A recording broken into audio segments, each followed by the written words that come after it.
High viewers, welcome to computers అడ్డా. ఈ వీడియోలో ఎంఎస్ ఎక్సెల్లో మనం నేర్చుకునే కాన్సెప్ట్ ఏందో ఒకసారి చూడండి. ఇప్పుడు మనం జనరల్గా ఎక్సెల్లో డిఫరెంట్ షీట్స్ ఉంటాయండి. అందులో మనం డిఫరెంట్ రిపోర్ట్స్ అనేది ప్రిపేర్ చేస్తాం. ఆ రిపోర్ట్కి మనం టాప్లో హెడ్డింగ్స్ కూడా పెట్టుకోవచ్చు, అది కామన్గా. ఓకేనా? అండ్ డిఫాల్ట్గా షీట్కి నేమ్ ఏముంటుంది, షీట్ 1, షీట్ 2, షీట్ 3 ఇలా ఉంటాయి.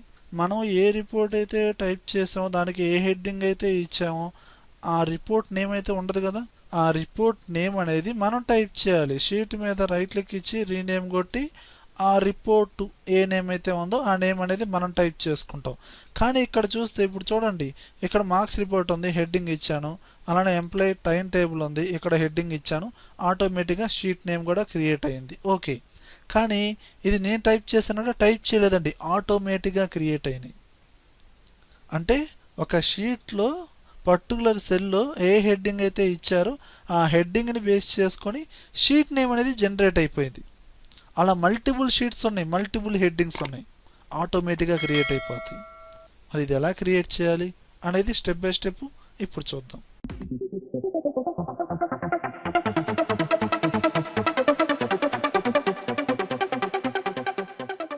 చూడండి వ్యూయర్స్, మీ ఎక్సెల్ వర్క్ బుక్లో డిఫరెంట్ షీట్స్ ఓకే క్రియేట్ చేసుకోండి, రిపోర్ట్స్ అనేది ప్రిపేర్ చేసుకోండి.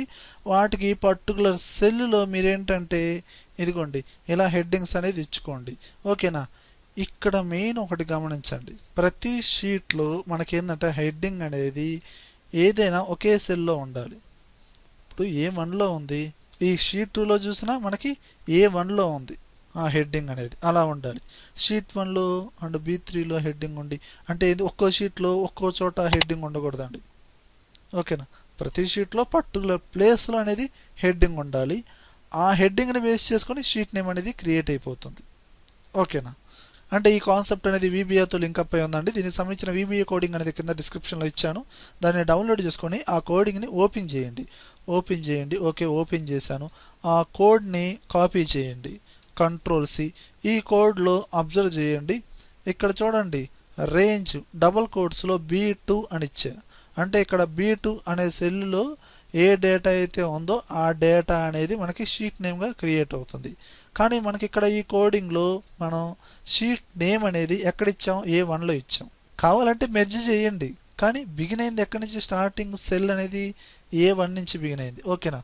ముందు ఈ కోడ్ని కాపీ చేయండి, Ctrl+C. దీని తర్వాత ఇక్కడ షీట్లో ఏదైనా ఒక షీట్ మీద రైట్ క్లిక్ ఇచ్చి వ్యూ కోడ్. ఓకే, ఇక్కడ ఇన్సర్ట్ మెనూలో మాడ్యూల్లోకి వెళ్ళండి, ఆ కోడ్ని పేస్ట్ చేయండి. ఇప్పుడు మీ పర్టికులర్ షీట్లో A1లో ఉంది కాబట్టి రేంజ్ డబుల్ కోడ్స్లో ఇక్కడ A1 అని ఇవ్వండి. లేదండి నేను మిడిల్లో A3లో ఇచ్చానండి, A11లో ఇచ్చానండి హెడ్డింగు, అక్కడ ఇచ్చుకోవచ్చు. ఓకేనా? అలా ఇక్కడ నేను ఆ పర్టికులర్ సెల్ అడ్రస్ అనేది ఇక్కడ టైప్ చేయండి.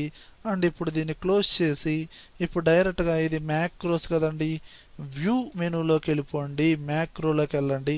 ఇక్కడ అబ్జర్వ్ చేయండి, పెద్దానికి షీట్ 1, షీట్ 2, షీట్ 3 అని ఉన్నాయి, ఎలాంటి నేమ్స్ లేవు. ఓకేనా? ఇప్పుడు నేను రీనేమ్ షీట్ దానికి క్రియేట్ అయిపోయిందండి, రన్ అనండి. అదిగోండి ఆటోమేటిక్గా మార్క్స్ రిపోర్ట్ షీట్ 1లో మనకి A1లో ఏ డేటా అయితే ఉందో దాన్ని బేస్ చేసుకొని marks report, employee time table, 12% GST report. కావాలంటే ఇక్కడ నేను చూడండి మళ్ళీ ఇక్కడ 12% తీసేసాను, ఓన్లీ GST రిపోర్ట్ అని ఇచ్చాను. ఇప్పుడు నేనేం చేస్తున్నాను, వ్యూ మెనూలో మ్యాక్రోస్లోకి వెళ్ళిపోయి మళ్ళీ అగైన్ రన్ చేశానండి. ఇక్కడ నేమ్ అనేది మారిపోయింది చూడండి, ఎందుకంటే ఇక్కడ ఆల్రెడీ హెడ్డింగ్లో మార్చారు కదా, సో ఆటోమేటిక్గా షీట్ నేమ్ కూడా చేంజ్ అయిపోతుంది. ఓకే వ్యూయర్స్, ఈ విధంగా మనం ఏంటంటే ఒక షీట్లో పర్టికులర్ సెల్ వాల్యూని బేస్ చేసుకుని ఆటోమేటిక్గా షీట్ నేమ్ అనేది క్రియేట్ చేయొచ్చు. ఓకే వ్యూయర్స్, ఈ వీడియోలో కంటెంట్ ఉంటే లైక్ చేయండి, లైక్ చేశారంటే నలుగురికి షేర్ చేసినట్లే. అలానే యూట్యూబ్ ఛానల్ ఇంతవరకు మీరు సబ్స్క్రైబ్ చేసుకోబోతే వెంటనే సబ్స్క్రైబ్ చేసుకోండి, పక్కనే ఉన్న బెల్ ఐకాన్ని ప్రెస్ చేయండి. Thank you very much.